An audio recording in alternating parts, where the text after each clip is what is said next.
filmmaking has to do so much with control, but I think this moment of losing control, to confront an idea with some kind of reality as a sparringspartner, it's for me very exciting and productive way of filmmaking. And I think for me it's always like this moment of material, that the material can take something you can't invent, or it's this moment of that light is meeting a body of a person, and it's like so I don't know, this is beside of everything you thought before, narration. And I think this combination of narration and then this materialistic film moment, it's very exciting. Hello, and welcome to Cannesversations. I'm Eliana. And I'm Patrick. Hi.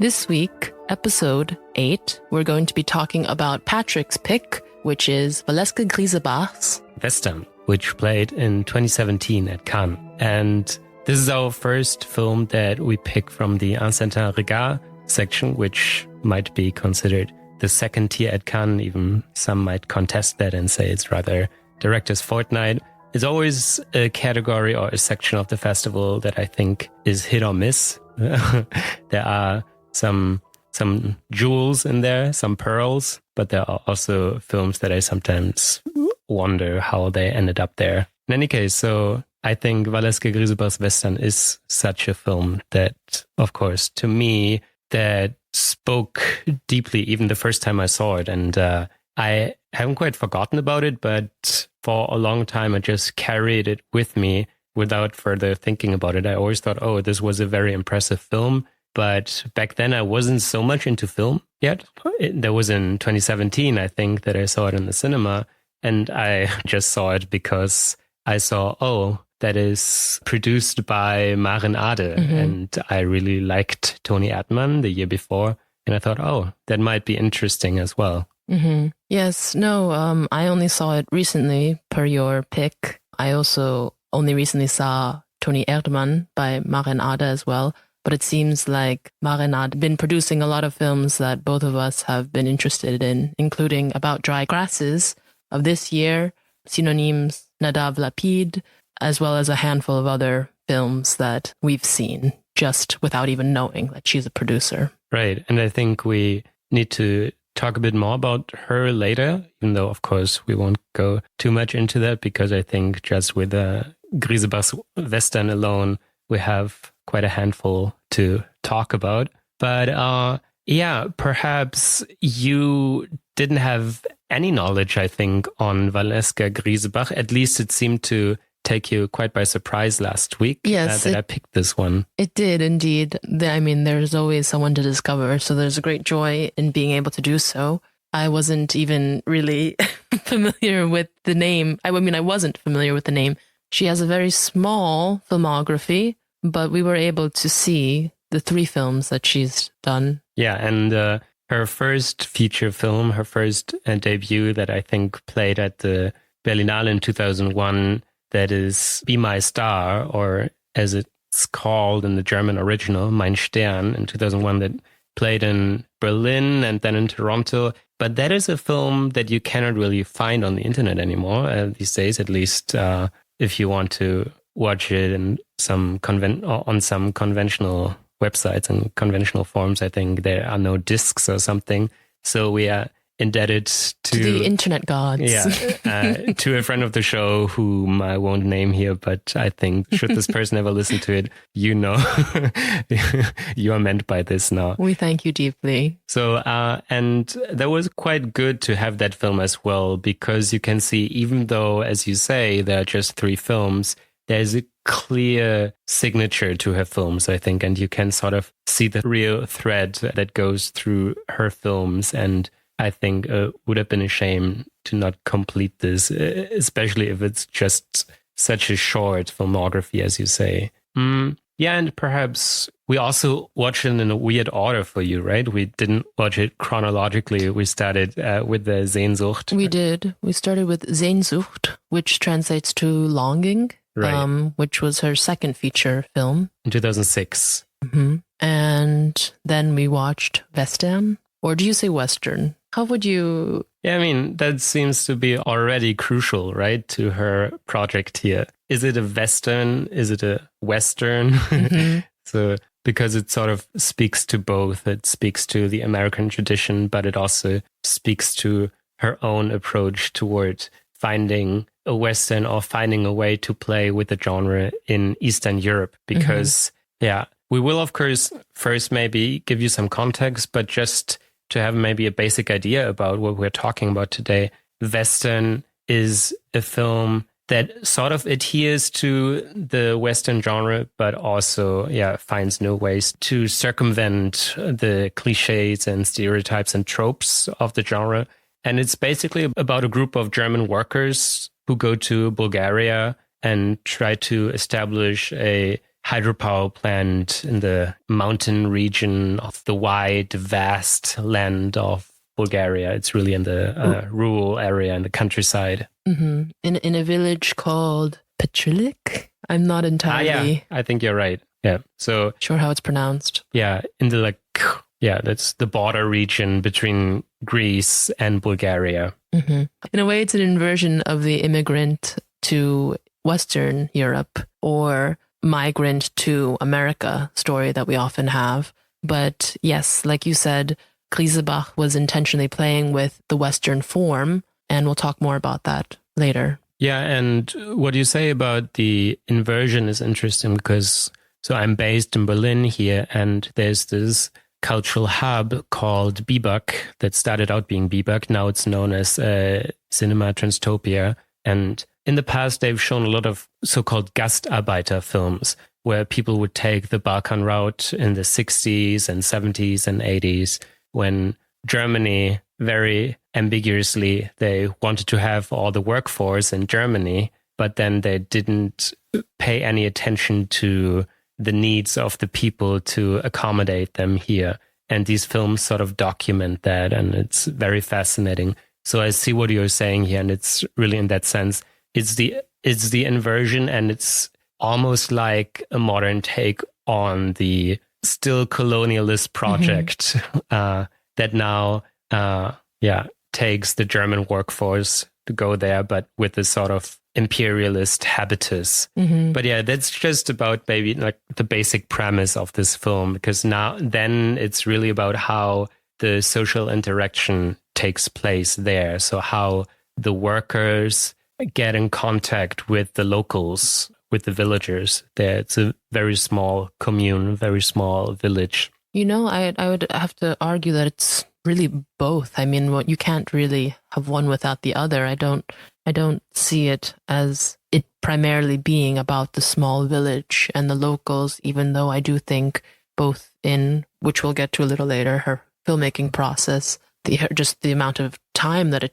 how much time and dedication I believe she spent in the locale informs that. So it can be read, I believe, as a very small village film in some sense, but it's undeniable, speaking to what you just said, in terms of a form of modern day colonialism, the EU agenda, and all sorts of other political implications that one might imagine when a German goes to Eastern Europe. Yeah, but before we dive more deeply into that, maybe we take a step back here and talk about Grisebach herself. It's quite a fascinating figure, I think. She's sort of considered to be a director in between basically schools of Germany and Austria. So she was born in Bremen in 1968 and then really grew up in Berlin and studied philosophy and German literature in, I think, Munich. But then she was more and more interested in film as well. And she joined the Film Academy in Vienna, where she took seminars with the likes of Michael Haneke and Ulrich Seidel. And yeah, if you read up some texts, and there are even chapters devoted to her filmmaking, to her earlier filmmaking, and they sort of see her as someone in between the Berlin school, where she's considered by some part of the second generation of Berlin school, and the new Austrian film. And of course, those claims and maybe those like this sort of pigeonholing that's often just to give these directors, to provide them with, a persona or identity. Some framework to work with. To identify. They're kind of like this, kind of like that, but not quite one nor the other. And creating their own voice in some sense as well. Yeah, exactly. And so they say, she has something about a anthropologist or sociologist that is sometimes connected to the new Austrian film, but then she pursues certain aesthetics of the Berlin School. But I think these sort of connections only lead you so far. I think she has a very different approach to others. If I were to compare her to, let's say, what's the fire guy? Christian Petzold. Christian Petzold, exactly.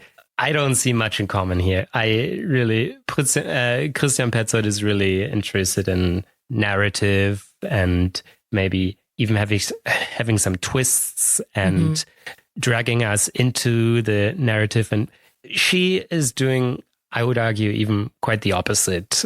But we will get more into that. So she is just, if you look at her now, she is sort of in between those movements, but also in the sense, an earlier voice, someone people like Maren Ade looked up upon, felt inspired by her early work, Mein Stern, and would even state later that this was a huge touchstone for them and their filmmaking. Even though then again, their filmmaking is, again, much different to her. But yeah, what is it about her filmmaking? What is so special? Is there... and maybe before we go into, more like the theoretical parts here, is there something that initially grabbed you? Because you told me off the record that there's something that didn't quite emotionally touch you, but you still could see that there's a signature. You could see there is something that is truly hers and that is maybe different from other filmmakers. And I wonder if there's more to your initial response to seeing her first film, Longing, like the first film you saw of her, not her first film. Right. So when I first saw Sehnsucht, I thought that she had in some way mastered a way of finding and lingering on the mundane. It's a story of a man who, the film opens up with the discovery of a potential suicide attempt and the protagonist coming to the rescue of this person. I don't remember if it's a woman or not. It is a woman or... I don't recall it, but I think it's not that important, right? Right, it's not that important. And later we find out that the protagonist, who is a metalworker locksmith, is in a long-term relationship with his wife, and he starts to have... And he joins a fire brigade, which takes him to a different village where he meets another woman. And then he goes between the two. And finally, something happens, which I don't know if I should or shouldn't reveal, because that's the thing about her films, which I find there is almost a plot twist, which I think reframed really everything. So very strong, which then made the whole entire film into a story of intrigue from the idea of what a man is, what a man desires, the second generation of children and how they interpret these stories that are brought, just these tales or the neighborhood, village gossip. Folklore almost, yes. And how that then all in that last shift becomes relevant once again. At the very end, the man attempts suicide and it's unsuccessful, but we hear only, and this is reframed through the point of view of the children, who then discuss what has transpired in the village. Oh, they knew that there was a man who had a wife, who had a girlfriend, who went between, and we hear the other children claiming whether it is or isn't romantic, whether it is or isn't dumb. And this was quite brilliant in terms of playing with all the right things. And I think that it wasn't until the very end that I was caught by her film and by her filmmaking, I suppose. Yes, I think it was just the delicacy in which she was able to portray such a topic and this uncertainty, but balance that she's able to strike, which I wasn't even aware of until I saw Western or Westen, of just both, for me, emulating the man or identifying with the man or the male figure, but also finding a way to reframe their actions. I don't know if you see it in that way at all, but something about this that then, if we are to make the argument of whatever feminine filmmaking is, something that is intriguing to me, because for you, for example, I know you like very much watching female protagonists, but something about this film is different. And I'm not quite sure if I will discover, perhaps over the course of this podcast, I'll discover how to speak to that. But right now it's still eluding me. Yeah, I think she finds a way. Often I feel like there is sort of judgment of the directors and with her, and I think that must have to do with her approach to filmmaking, which often sort of meets midway with the actors. So the actors bring something to her and she brings sort of a loose skeleton of a script, and then they work out the exact words, the exact lines, they work them out together. And this, as we could hear in the interview that started this episode, there is something collaborative that sort of avoids these stereotypes, or that avoids forcing these, I won't call them non-professional actors, because to me that's illogical. As soon as they start being part of the film, they are paid, so they cannot be, they cannot be unprofessional actors. They are professional as soon as they start in the film. But these first-time actors that she always chooses, that she casts sometimes over a long period, and we will talk about that later as well, they have their own sort of ductus. They have their own way of speaking. So that sort of prevents her from being trapped into looking at them from more like an outside perspective, and rather forging something to, not forging something together, but merging something together that then becomes on set its own new thing. And I think that's fascinating about this quote. And I think we were not at all aware of this, but look how greatly this connects to our last episode, where we talked about the dogma movement, and we heard Lars von Trier say how much he also initiated this dogma movement in order to lose control. And now we hear Grisebach say that this is also about giving away the control to some extent, because only this allows her to create this high degree of realism. And this also has to be talked about later in the episode. That is a term that is really not on vogue these days. A lot of people actively try to avoid the term realism, be it in literature, be it in film, because there's this huge amount of skepticism that realism can be achieved, and this is not just disillusioned. No, not disillusioned, an illusion that this is just an idea that is unattainable. So I think she is somewhat she's aware of this, but she attempts it nonetheless. And I think that deserves applaud, because a lot of people, they reject the notion and thereby... that it's even possible. Yeah. And so they're not even attempting it. And then they rather refrain and try to, I don't know, build in some meta commentary or something. Yeah. I mean, I would be very interested, and we shall return to realism as a topic. That's all I can say for now, because perhaps we'll talk about other things first. Yeah. But I have a lot to say about that if I find my thoughts. Yeah. Let's maybe, because this is still Cannesversations, right? Let's just also talk a bit about the competition of that year in 2017. So the main competition that is really not of our concern, because this played, as was said, in Saint Regard. But the main competition, that was when The Square won by Ruben Östlund under the jury president Pedro Almodovar. And yes, this is a bit, right? This is a bit contentious about whether Cannes is clean or not. But Maren Ada also was on the jury of that year, even though she was the jury for the main competition. And of course, it doesn't really matter for Un Certain Regard. Yeah, but in terms of prizes. Yeah, it's true. But I feel like those things happen all the time. This year's Berlinale, Valeska Grisebach was in the jury of the Berlin Film Festival. Yeah. And there were 3 or 4 films of the Berlin School. There were her colleagues like Christoph Hochhäusler, Christian Petzold, Angela Schanalek, and they were all in competition, and I think they all won prizes. They all won some awards. So I think those things, I suppose you could avoid them, but I sort of doubt that they are of any consideration for the festival. Yeah. But in any case, yeah, so what is also interesting was that at the time, the UCR, so the Ancienne Regard, there was a man of integrity that won the competition. In fact, Western, even though it was highly praised, like Tony Erdmann the year before, didn't win anything in that section. The section was won by Mohamed Razulout for his film A Man of Integrity, and Mohamed Razulov, he won in 2020 with the film There Is No Evil. He won the Berlinale. I saw that film at the Berlinale.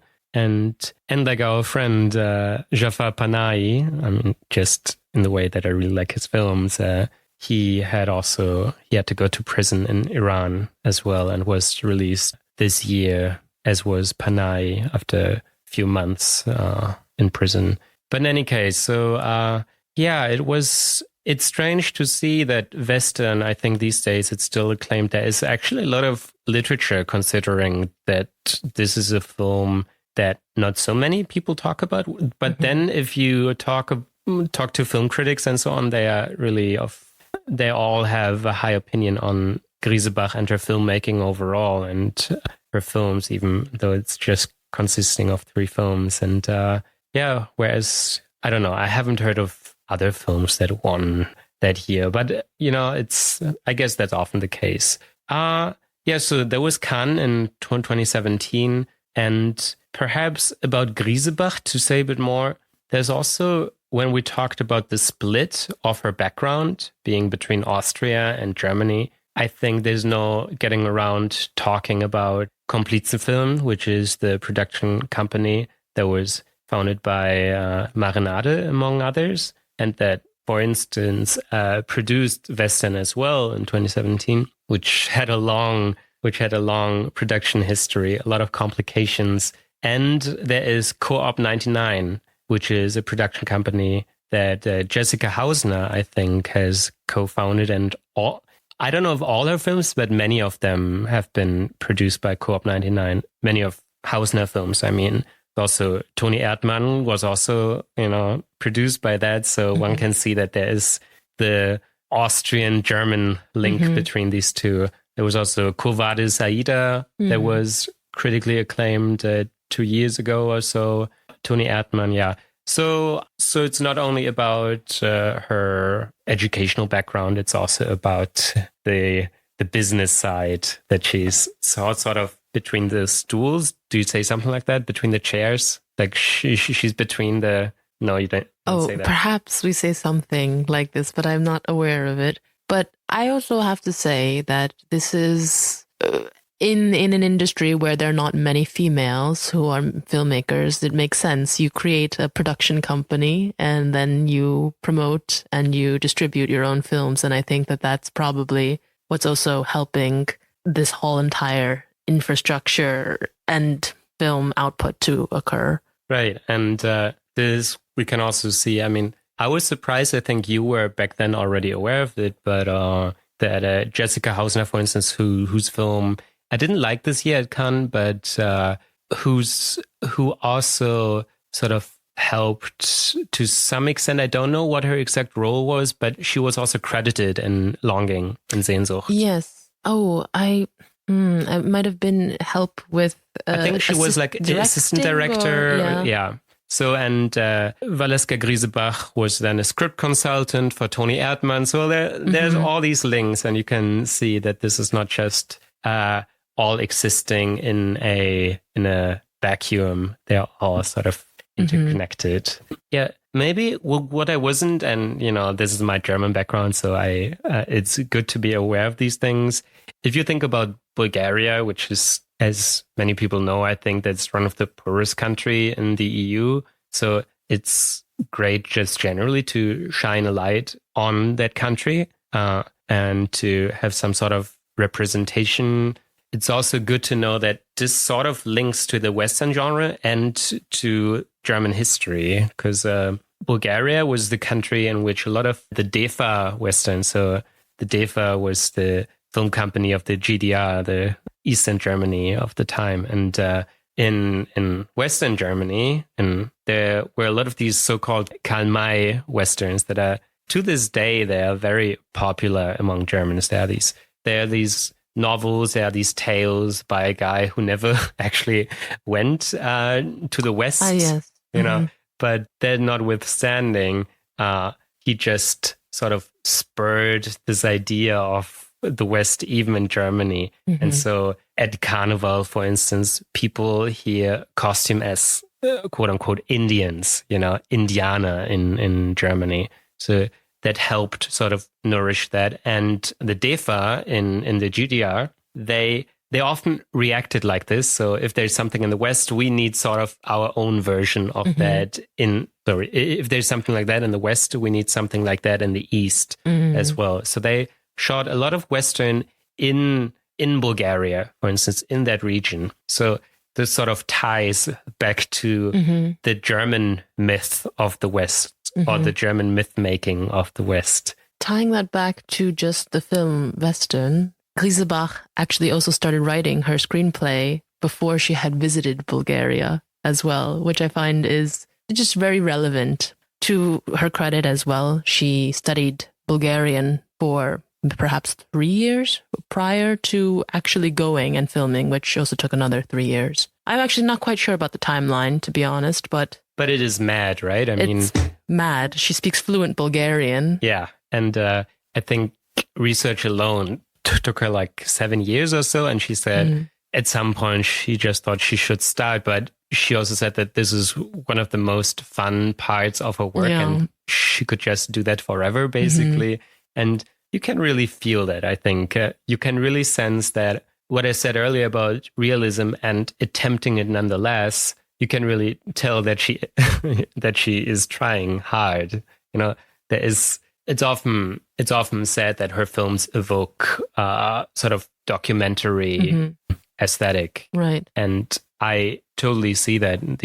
And to me, there's this aspect that, of course, with her earlier films, at least you cannot be quite aware of, but the aspect of language seems to be so crucial to me in order to understand her films on different levels. And I think the way she uses language is really incredible to me. And I guess that links to her desire to lose control as well. Because if you put words in the mouths of people, then it doesn't quite sound as natural anymore. So you talked about Sehnsucht earlier, about longing. And I want to should we to sort of maybe trace the... One step backwards. Yeah. And... all right. So Mein Stern, or Be My Star, is about teenagers in Berlin. Or they might even be younger than teenage age. No, I think because we later see this guy getting his own apartment, and he has I think at the end he gets a contract for an apprenticeship, and I guess he must at least be 14, if not 16. This is actually also narratively, perhaps, just, do you think this is real, or do you think this is some form of projection, or just the fact that the character looks very young still and is engaging in adult behavior? Oh, but I think that's actually a thing that happens in Germany. So you can theoretically quit school after 9th grade. It's like the most basic education you can have. And then you can start your apprenticeship. That also means that you earn your own money. Quite early, of course, yeah. And that makes the film even more shocking on a, well, not to use this word again, but realist. But, you know, it's not to talk too much about myself, but I have been to such places. So I've been to places where people were thrown out of their parents' apartment, and they had like subsidized housing, and they were maybe 15 or so, and I went to these places sometimes with friends, and they basically had their own apartment with like 15 or so. So I think those things happened. If not, they're still happening. I don't know. But yeah, to me, that didn't come so surprising. I think, yeah. I think that what this film does do then is display a reality that is very particular yet somewhat universal. And perhaps just for context, this was her graduation work of film school. And I think to further stress this notion of being a filmmaker in between these two industries or these two backgrounds of Austria and Germany, I think she studied in Vienna film, but then she was a guest student in Berlin again, where she grew up. So, and this graduation work, Mein Stern, that also was a sort of a co-production of these two film schools as well. Yeah. And this takes place in Berlin, right? And it's so weird. And I think there was a good point that I read in one of the works we consulted for our research, that this is so close in terms of location that you then cannot identify it anymore. Like there's sometimes films where you can see, oh, this is this neighborhood or something, but it's so close to like one maybe block or something of houses that you cannot really tell. I mean, I read somewhere it's Berlin Mitte, and but I wasn't quite able to pinpoint spot where in Mitte. Yeah, exactly. Mitte is also enormous. It's true. Yeah, and it is also different in a way from her other two films, that this is arguably centering on a female character, right? Arguably. I feel in some sense they have shared time. Yes, I mean, there is a teenage girl and there is a teenage boy, and we start in the home of the teenage girl, and that home is then, well, we don't really start. We start with a group of teenagers being teenagers, and we start from the girl's perspective as she's hit on by other boys, and how the various boys in her life go in and out of her life, and her own receptivity to their presence, and her own. And so it felt more like it's very difficult, because I actually don't even know where the perspective lies. I think it's both in the inability for, when you're at such an age of, if you are a male, perhaps of that awkward moment of those awkward moments of replicating what you believe is romantic or sexy, or what you're supposed to do when you flirt with someone you're interested in, and the girl essentially being receptive to that and sort of figuring out what it is that she wants, perhaps too, even though we never quite get in her mind, I'd say. I think the teenage boy is ultimately the one who, well, I was more drawn to, in a sense, but is ultimately the one who I was more drawn to. And there's this aspect about language that I talked to you about off the record that really grabbed me, that these characters, same goes for Longing, they have this mundane sort of slang, this Berlin sociolect, very much infused with dialect and maybe, a certain vernacular. But once these characters attempt to be sincere about their feelings, they sound so sort of robotic. And I think that's captured in a great way that makes you think, oh, they have never really learned to express that. And like, it's not intuitive to them even, because, can you really learn that? Maybe because then it is robotic. And I guess that's what happened, right? They learned it from maybe pop culture, maybe from daily soaps or something, or like bad Hollywood movies. But pop music. Pop music, of course. Yeah. And pop music is such a great point here, because I told you, and this is really something I think that you don't really grasp if you've not grown up here in Berlin or in Germany at the time. Of course, there's, for instance, there was this slogan back then. I don't know if back then already, but at some point, the former Berlin mayor, what was his name? Wowereit. He coined this phrase, arm aber sexy, poor but sexy, for Berlin. And for a long time, that seemed to be sort of what drew people to Berlin. You know, this like early clubbing scene, this rave, the techno here, cheap housing, all these artists coming here. And that you see in the film too. It's all it's a milieu that bespeaks poverty. But what I was getting at was rather the music that you also just mentioned. The music is so off the time, and I think that sort of contradicts what Grisebach herself says, that she doesn't try to capture that moment of like early millennium, early 2000s. But I think with her approach, you cannot avoid doing that. And I think maybe that's the right way of doing that. Not trying to do it, but just do it automatically through this approach. I would think that she actually is very effective at doing that. Even if she's not trying to do it, I think she's affecting the atmosphere through the use of music. Yeah, that's what I'm trying to say. Yeah. And and that is spot on, because except for Western, there is music. Yes, there is music.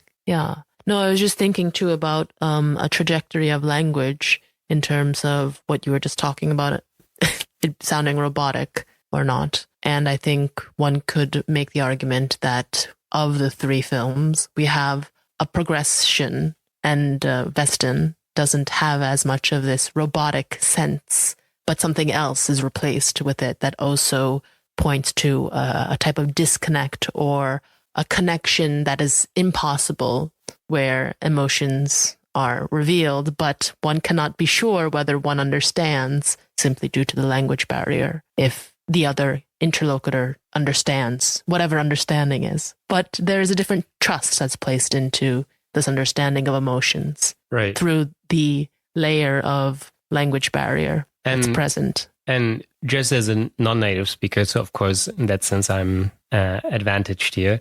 But could you grasp that? Could you grasp when, to me, it sounded robotic and like not like as part of themselves, but rather is something that was, I don't know, like trained or something? In Mein Stern and in Sehnsucht? Exactly, yeah. I think in a way, yes, I perceived it, but I didn't know that what I had perceived was the fact that it sounded robotic. But there was something that happened that didn't allow me to enter as much. Yeah. And perhaps just to follow this line of music, because of course we should go to Western soon, but this film Sehnsucht, it really hit me, and I didn't expect that at all, because I had just seen this Western in 2017, and since then I hadn't seen any film by her. So I wasn't even expecting so much from such an early work from her. But there's this scene when the protagonist very early on in the film dances to Robbie Williams's Feel. And this is also, I think Robbie Williams is a particular phenomenon in Germany. I know that, of course, back when he was part of the boy group, whose name is escaping me, but he was part of the boy group, right? And back then he was a big thing internationally. But since then, Robbie Williams really comes back again and again to Germany, because he knows he has this fan base here of primarily, I would say, mothers of my mom's age. By the way, my mom was born the same year Valeska Grisebach was. Ooh, nice. Are you sure you want to reveal her age? I guess I did now. But yeah, so having that song that was so predominant during that time on the radio, I still remember that very well. But to evoke these emotions, it's always a fine line to walk on, like, or to follow, that you sort of elevate popular music to something transcendent, right? But I think the film does it so early, and already to me it had quite an impact that for many films won't affect me even after 90 minutes. And this film did it after 5 minutes. And I think this sort of, to me at least, this bespoke her, her way of filmmaking, her way to immediately push you into that narrative that is so loose that you sometimes forget that there is a narrative. It's very nice to hear you say that.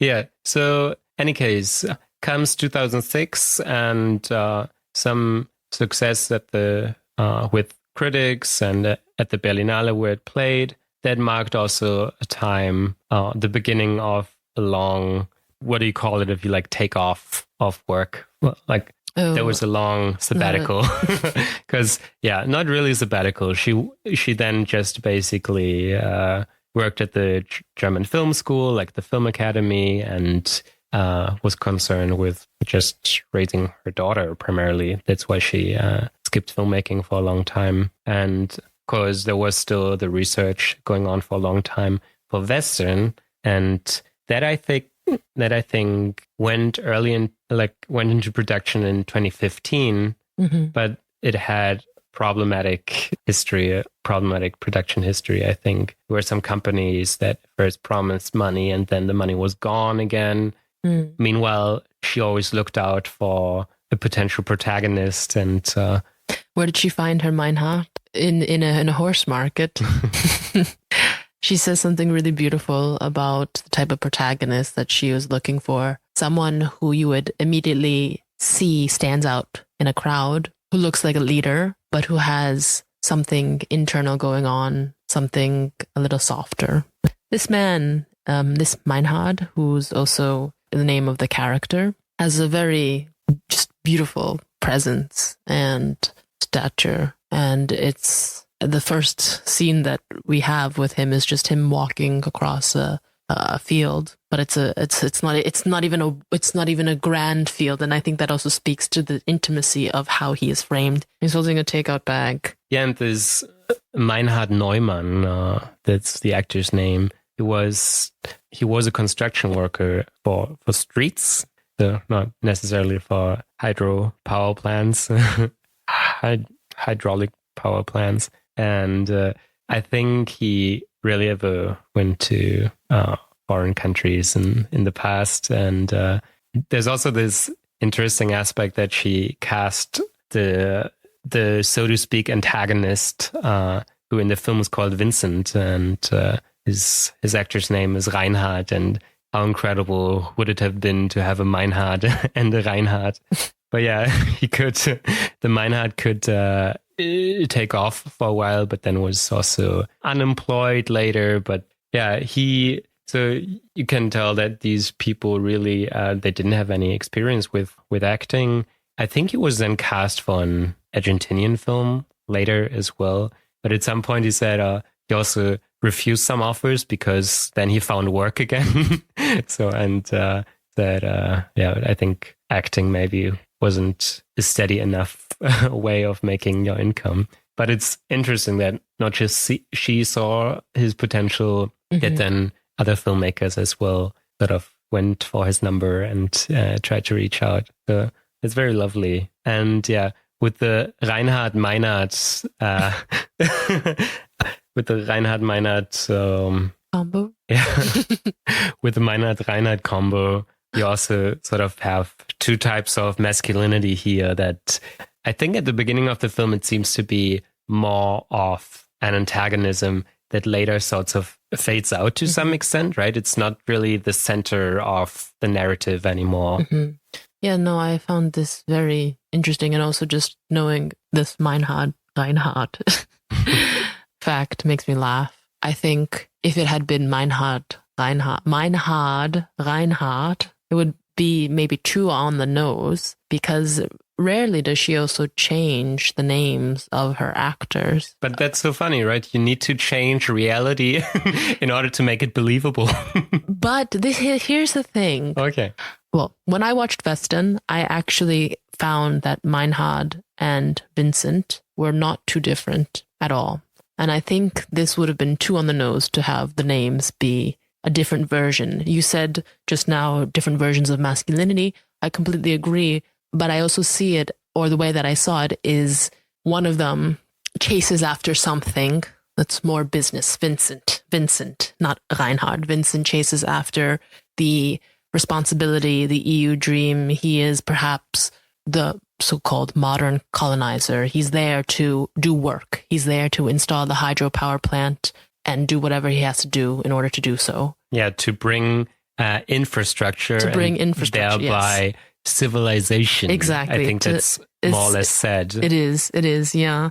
And Meinhard is there, but it feels as if he is just there. There's a sensitivity that the viewer perceives. But over the course of the film, the two both wind up with this interesting relationship with a woman, a Bulgarian woman, a Bulgarian woman in the locale, and in an odd courtship. I mean, you have a lot of dualities here, which was mentioned in one of the texts, which I found very interesting to see on the dot, how someone analyzed something that happens in the beginning and something that happens again, but it's reframing whatever action happened in the beginning. This is something that also we see in, I think, in Mein Stern and in Sehnsucht as well. And so we have that with the horse.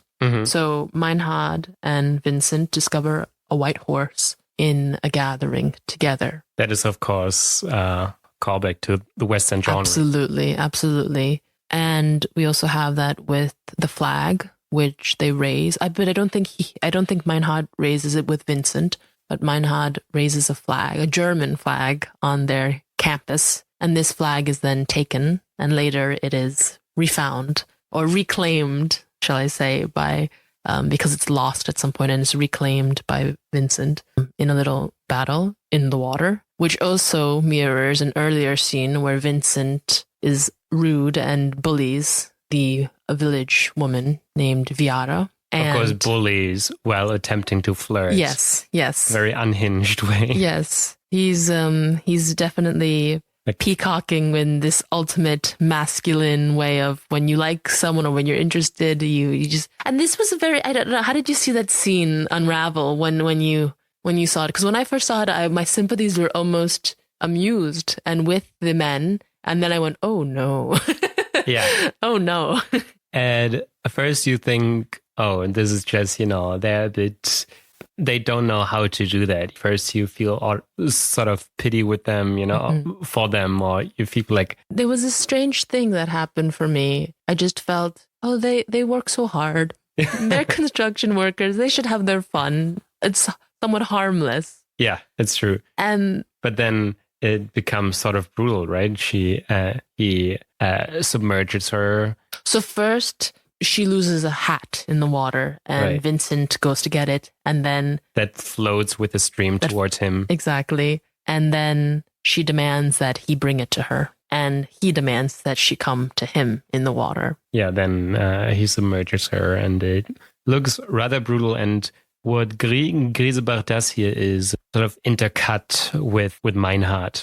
So we see Meinhard react on our behalf, like the way he looks at this, he's not at all pleased to see that. And this sort of mirrors our reaction to that suddenly really erupts and becomes really unpleasant to look at. And yeah, as you say, the scene is mirrored toward the end of the film. The German flag that was most likely was stolen by the Bulgarians in the midst of the film, that emerges again, and now it's on Meinhard to get it back and to sort of come for them and get the flag. So there are a lot of these doublings, as you say.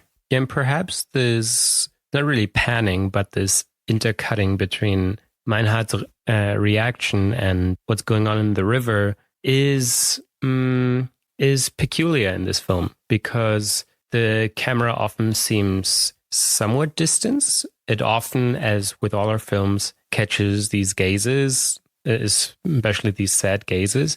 But there you almost have like a subjective impetus. And this sort of contrast, right, to the way Grisebach, for instance, uses the subtitles here in the film, which seem to be of a rather omniscient notion that it is distanced to both groups of characters. You have the Bulgarian natives, to whose words we are privy, but we also hear the Germans, whereas the Germans often don't know what the Bulgarians say, and the Bulgarians don't know what the Germans say. So we, as a spectator, we are sort of privileged, and we are not bound to like Reinhardt's point of view. And to me, that seems to be quite important for that film. Actually, I don't understand what you mean. So it's like in a novel, right? You have an omniscient narrator.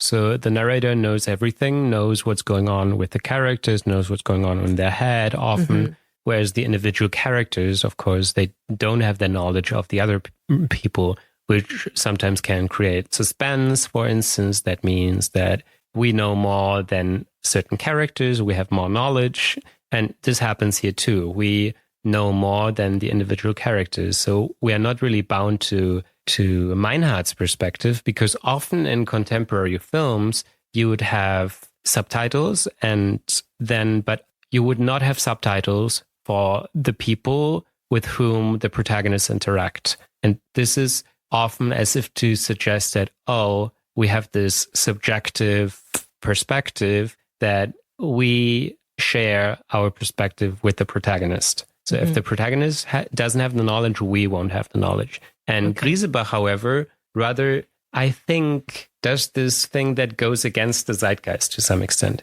She doesn't do that. She tries to rather portray this encounter of two groups of people where both attempt their best, and we see these attempts. We see these attempts from both sides, and she doesn't really take sides in that. And I think that's to her credit here. Yeah, I understand what you mean now. I think I misunderstood subjective in terms of the narration perspective of what it is that we see. So when we see Meinhardt at the river, and the cut to seemed like a very subjective cut to begin with, but I get what you mean. Now, yeah, I had some, what do you call it? I had some strong There Will Be Blood vibes when I saw this cut to Meinhardt at the river, because that cut in itself already concretes him as a type of leader, even though he's just sitting amongst all the others and he's silent and he's observing.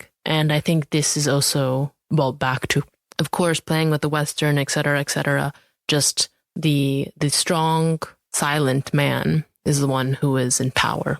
And I find that perhaps playing off of that in the scenes that you talk about, where the language barrier and the subjectivity becomes of what it is that we understand, how we, the audience, understand both what is being said in German and in Bulgarian, even though it's obvious, or to a degree, it is unclear to what degree the two characters understand, but still they're allowed to preserve their silent, potentially, if you want to translate this to masculinity, by not necessarily understanding the other. But they do understand the other. Or do you think they understand the other? We have this brilliant scene where Meinhardt essentially meets a Bulgarian who is like the big brother of the town. He's the one who owns the horse, the white horse. Yeah, his name is Adrian. Mm-hmm. And Adrian takes Meinhardt in as if he too were, and this comes up later, a brother of his. And in this scene, much later in the film, they sit together and they talk, and Adrian senses a type of sadness in Meinhardt's face as Meinhardt talks in German about the death of his brother. But this is not something that we think that Adrian can understand at all, but it's just simply the gesture. So curious playing with sound and meaning and sound and silence, sound and understanding or misunderstanding, and ultimately getting to a place where perhaps understanding is not at all what is said to the other person, because this is something in her films that is not necessary. I mean, in Sehnsucht, we have the characters who play a couple say, "I love you" to one another, and they both say, and then the other one says, "I love you so much," essentially, as a response. And this might be where you would call it very robotic, very mechanical. Yeah. That's the exact scene, I think. And what is said there is not potentially understood, depending on how it is that you look at it.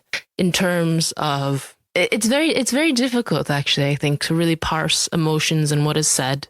But there is an emptiness to the words when they are actually said. But when the words are said and they cannot be understood, there's a fullness that we see in Western, I think, at least. Yeah, but perhaps because I think this scene is so crucial, you basically described it already, but I think it's important to stress here. I think her script writing is very intelligent, or this collaboration of script writing.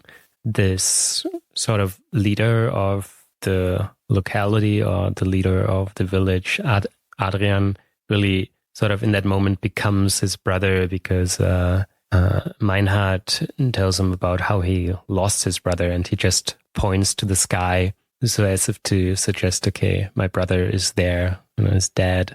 And we hear them then say, we hear Adrian say, like, "Mój brat," or something, my brother. And then he's sort of receptive to what Meinhard says, because he says, "Oh, you're saying something sad." And I think this sort of captures Grisebach's project here. Like, people understand, people find a sort of common ground, and there is a sort of unspecificity that still captures something that is relatable to both parties, that captures something that is intelligible, despite, of course, the insufficiency of linguistic or verbal exchange. And I think to me that's one of the crucial scenes of the film, and also quite emotional, and while being still, if you compare to other films, this still seems to be a rather withdrawn scene. But in the context of Grisebach's oeuvre, this is very endearing and very poignant. There's another scene that involves the two looking at a mountain ridge. Oh yeah, that's beautiful. And I think that also speaks to a similar thing of beauty, which is more seeing the same thing together. Perhaps I'll just not say what it is. There is a similar scene that you told me when we watched it in a different film. It was also in a way playing with the Western, I suppose. Yeah, Power of the Dog. Yes. And I do think that this scene about you saying something sad was also a mixture of her own film process in general. The character of Meinhard, the actor, had in fact lost a brother, and it is rather interestingly cut when you know that the following scene, you're saying something sad, "Oh, I'll be your brother," or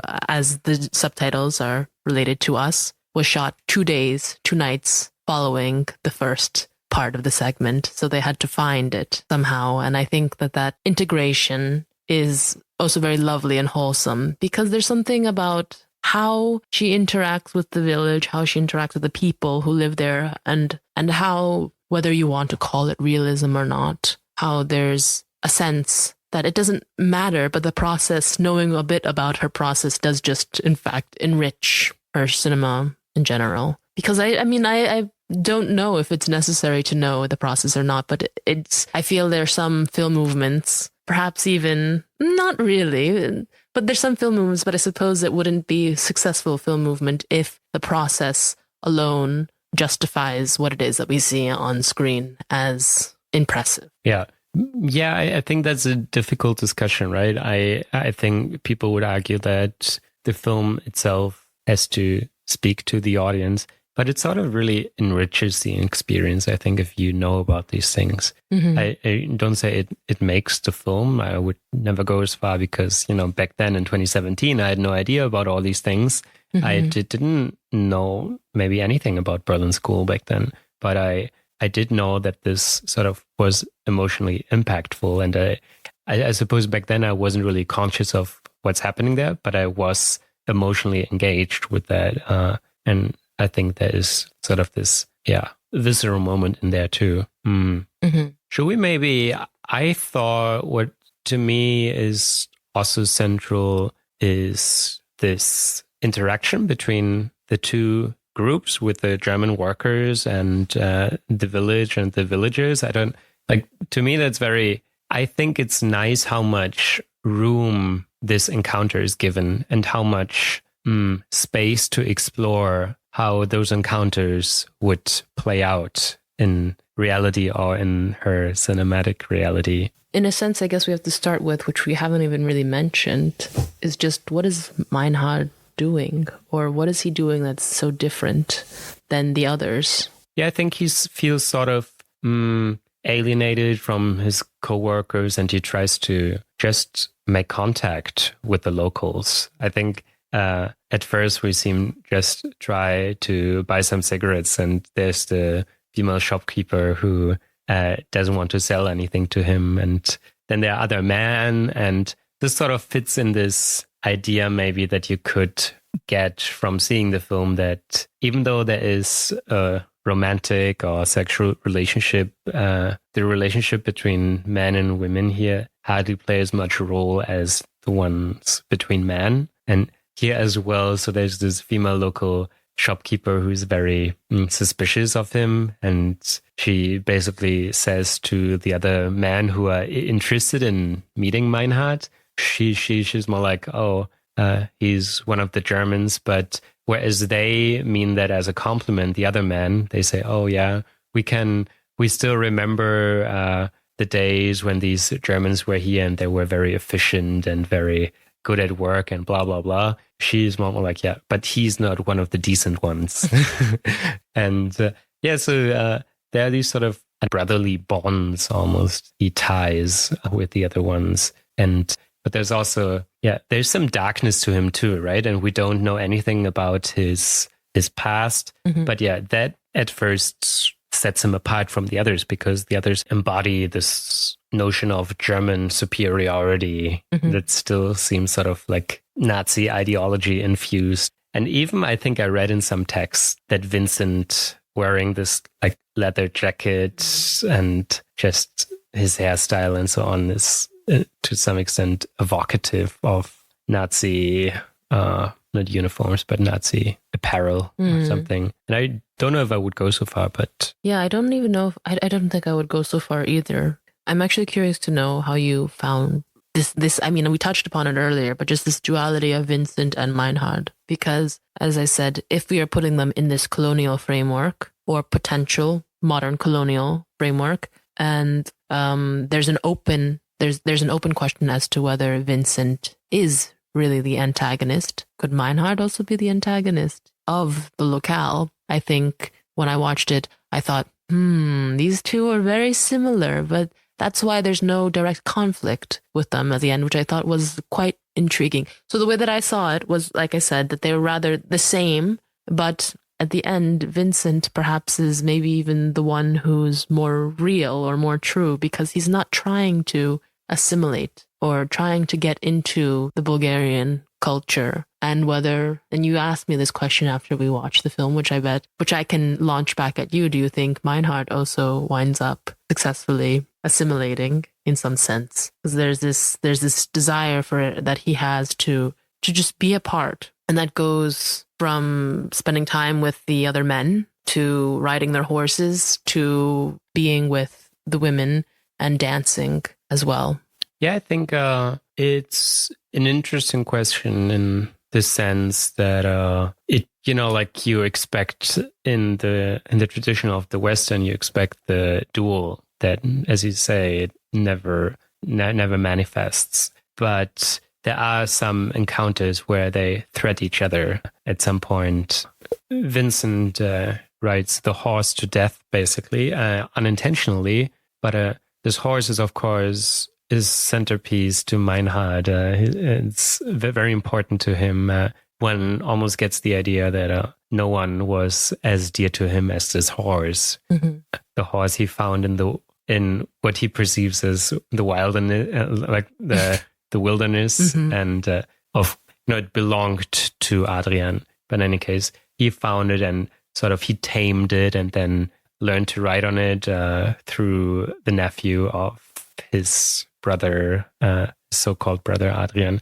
So in any case, Vincent accidentally rides this horse up a dune that is too steep, and the horse falls and dies later. He just leaves it back there, and Vincent is. The interesting thing is that he never lies, that's why I think he's not villainized in this film. He is, I think, also conscious that Meinhard knows about what he did.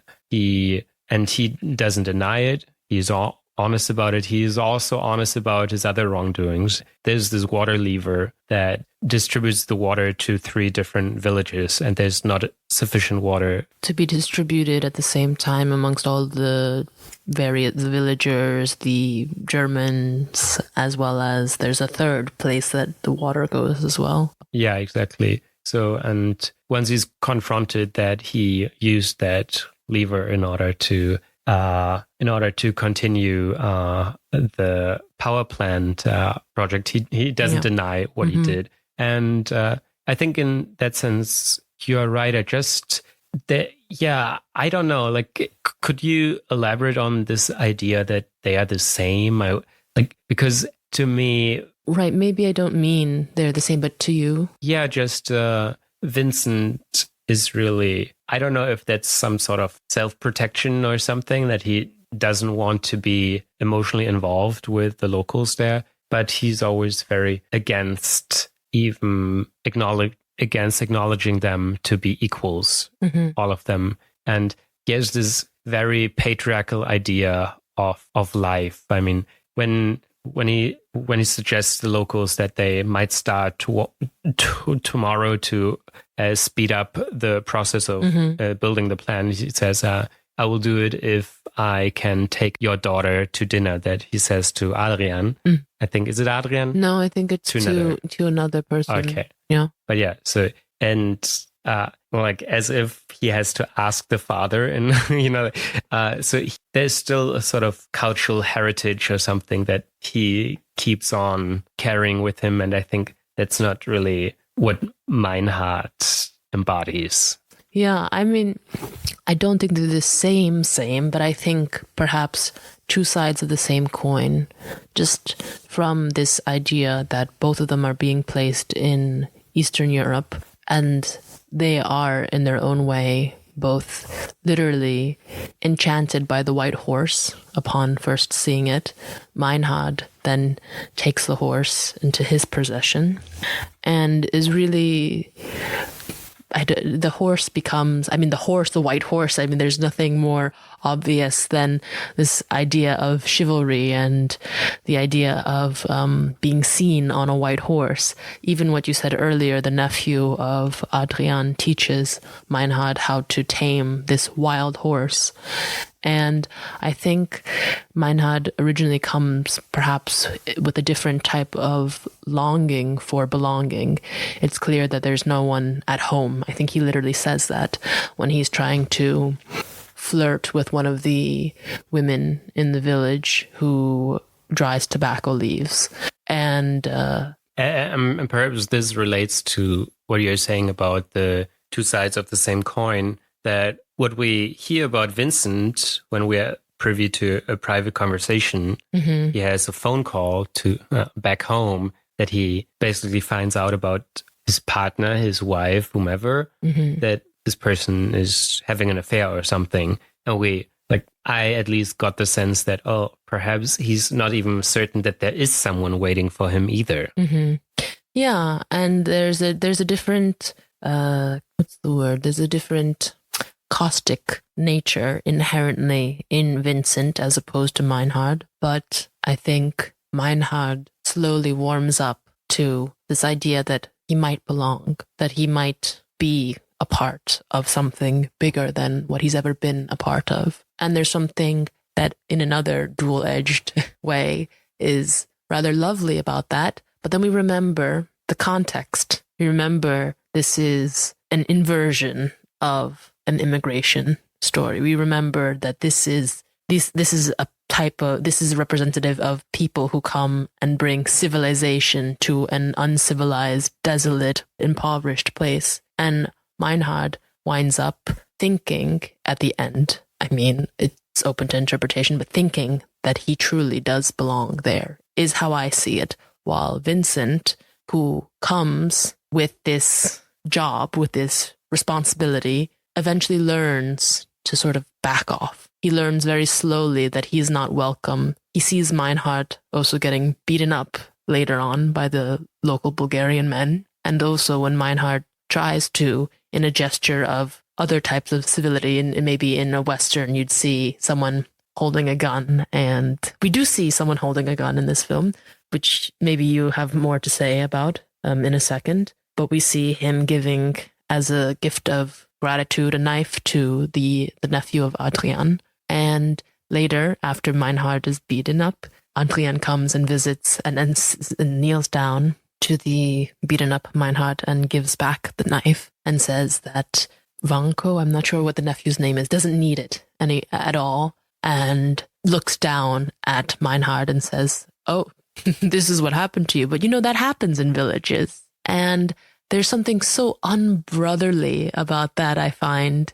I don't know if you think of it in that sense. Oh, it's funny. I think it's both. It's both. It really is both, I think. But I think it also draws a line. It is both something that happens, perhaps, in villages that one can brush off and say, this happens, but it's also a clear rejection of his presence. And Vincent is present, and he watches the whole entire thing unravel, as if perhaps the duel is not meant for Meinhard versus Vincent, but rather something else. Meinhard versus the land, or Meinhard and Vincent versus the land that they're occupying. Yeah, to me, that's interesting. I think I saw it completely the opposite way. Because, for instance, we see earlier, and this sort of points to the dark side of Meinhard. He claims to have been a foreign legionnaire in the past. So he claims to have been to Afghanistan and Africa. And whenever people, like the locals, when they ask him more about his past and this comes up repeatedly, whether he has killed someone, he just zips his mouth, and doesn't want to talk about it. But it's unclear whether he does it because he really doesn't want to talk about it, or if there isn't even anything. But then some night he is attacked by the nephew, but jokingly. He just jumps at him, but he knocks him unconscious. Like just through a he reacts. Yeah. No, and this seems to be accidentally, but quite skillful, as if learned. So there I wonder, if this is some military move or something, then he was trained to perform back then. But in any case, so I think when he's beaten up, this is more of... by the three Bulgarian. Yeah. Three Bulgarian, and I think this is sort of also a reaction to him being with the woman, because I think the locals didn't like that. There's this scene earlier when he is seen with the woman, and another guy asks her if there's a problem and so on. So there's this tension building up. But to me, that rather felt like he either has to accept that this is part of the village life or not, because it's not... there's this earlier scene when Meinhard, who functions for a time, like a certain time of the film, he functions as a self-called bodyguard for Adrian. And but there I have to go back, sorry. So as we talked earlier about the horse is about to die, but when the man among them, Adrian and Meinhard, when they go to the horse, Meinhard says that he wants to take the rifle and he wants to shoot the horse. This is... you feel like, he feels so deeply for this horse that he wants to liberate it from all the pain, and he wants to do it himself. It feels like a very honest moment. But then there is something dark in him that grows out of this moment, because then he acts as a sort of bodyguard, and he then even threatens another guy of the village really unnecessarily. So with the gun, and all the others feel like, this is totally out of place. Why are you doing this? Even if we have a conflict, this is not how we solve problems here with gun violence or with the rifle he has there. So, but this guy whom he threatens is later to be seen with the family, like as if, this was a conflict at the time, but we were still all part of the same commune, we're all part of the same village. So when he's beaten up later, I don't see that as something where they draw the line between this is us and this is you. This is rather something that may happen from time to time. But then what is decisive then is to see your reaction, whether you come back to us and you still show us that you are one of us or not. And in fact, he does go back. In the last scene, he goes to the dance floor. He's alone. He's looked at by Vincent, but he remains there. And he dances as the protagonist of Longing. He dances there all by himself. And in the background, we have like the folklore music. And one wonders whether he can adapt to the local rhythm, whether he can adapt to the people there. But to me, for that reason, it felt like the complete opposite. That's interesting, because I would still say that when he accidentally knocks out the nephew, that does not show necessarily that he has skill as a legionnaire, whether he allegedly is or isn't one, because he's not identifying a real threat. When he is accosted by the 3 Bulgarians who actually want to sort of drown him in the water,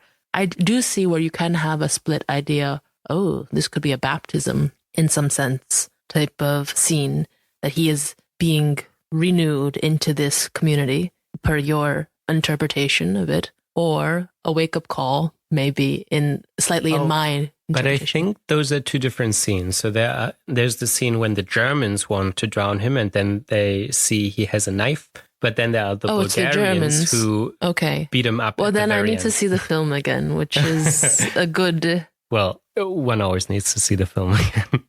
Yeah. Well, you'll tell me later what happens when the Germans go and beat him up. They just see that he has a knife, and then they say, "Oh, he has a weapon," and then they go. But I don't remember why. That I didn't really grasp either. But I think they didn't want him to be so close, and they want to draw the line, like be with us or be with them. Yeah, I think that's sort of the conflict. Well, I'll have to see the film again.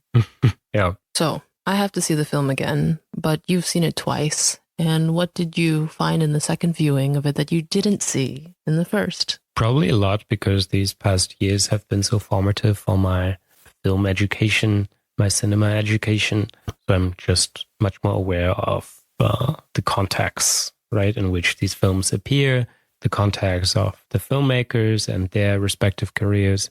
Of course, I think the language aspect is always something I'm drawn towards, just because I think the different ways of language are always fascinating to me. Yeah, language, names. I'm still wondering why character's name is Vincent. I mean, out of all the names to pick, why Vincent? And perhaps it's maybe my own bias towards how I view the film, but I can't help but think of that Don McLean song, Starry, Starry Night, where we have at one point, do you remember the lyrics? It goes, "No. But I remember, Vincent, this land was never made for one as beautiful as you," which I think does not really fit, but I just still wonder why the name Vincent. Yeah, I don't know. I wonder if those things are important to her, like names in that sense. I mean, often, as you said earlier, she just takes the names that are given to her, and I guess just the Reinhard Meinert thing would have been too confusing or too unbelievable. But yeah, I don't know if she names on purpose. Who's to say? But the one thing I still wanted to talk about when it comes to like the colonial project, or like the notion of alleged German superiority. I love this sort of little thread when they play cards. So Meinhard joins some locals, play cards, and he wins. But it is, in a nutshell, this embodies like the inequality between him and the others, like the locals there, because he just can go all in when he wants to, and that sort of gives him the leverage over the others, and he wins the money, and one thinks, okay, that's it. But later, this is sort of taken on again, this thread, when one night he's approached by a guy whose money he won, and he asks him to give him the money back, and almost begging him to do that. He's drunk as well. I think it's really such an uncomfortable scene. But Meinhard is also not depicted as a hero. Like, he's really not the like altruistic hero who would just think of others and their concerns. He's still, even though he doesn't have much, but he's supposedly richer than the other guys, and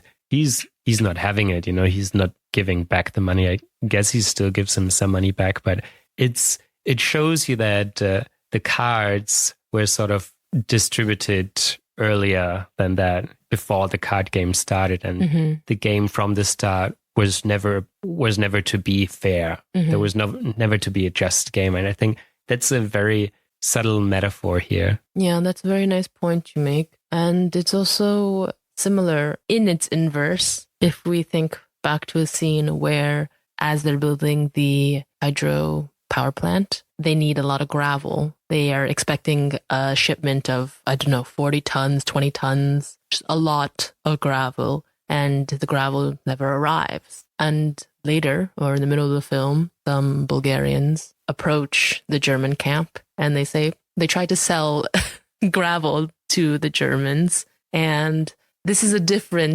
complete inverse, I think, because one cannot really say whether the gravel was stolen, exactly. But the Germans accuse the Bulgarians of stealing the gravel, and thus perhaps having an upper hand in a completely different way, which I find this is... Yeah, and here it's really fun to see this omniscient perspective, right?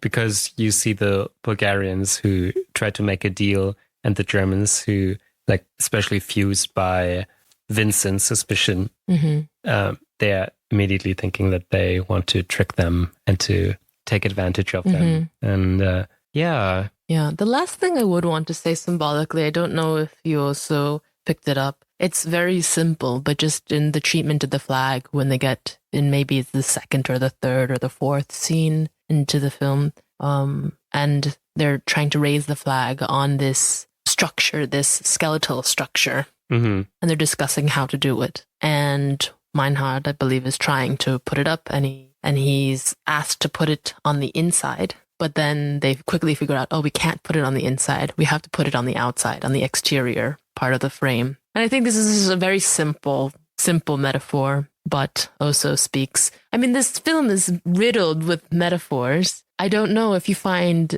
that they're too on the nose ever, or if you find that that's actually quite brilliant in terms of turning something from observation into a feature film, something that's documentary into this. I mean, we're returning in some sense to this topic that we said we might return to, realism. How would you approach this term with this film? Yeah, I think what I really have to reiterate is that the attempt to her is more important than the product, but that she nevertheless attempts where other filmmakers stop, and where other filmmakers rather discuss unrepresentability. We may think of it's perhaps like the highest degree you can go with this is Jonathan Glazer's The Zone of Interest, because of course you have this topic that historically has been deemed to be without equal, the Holocaust, and there was basically the Historikerstreit, so-called, in Germany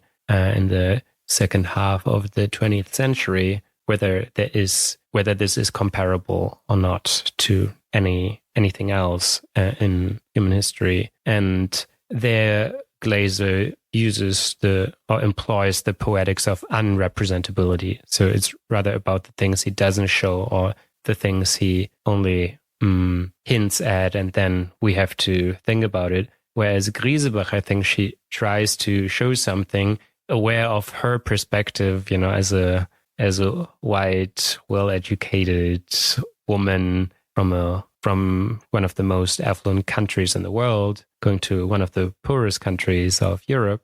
And I think nevertheless that doesn't keep her from attempting it. So the realism, and this is arguably only enhanced in this film because, for instance, her longtime collaborator, her DP, whose name is escaping me here, but her DP transitions to digital film here for the first time. Her other two films were shot on film, and that of course allows her to create images that are more of our time, that are more recognizable with how we see our reality framed through media. And perhaps in her attempt. Yeah, it was very nice to explore her filmography. And I think that we probably have a lot of different understanding just simply because of the shared background and the locality, in some sense, not of Bulgaria, but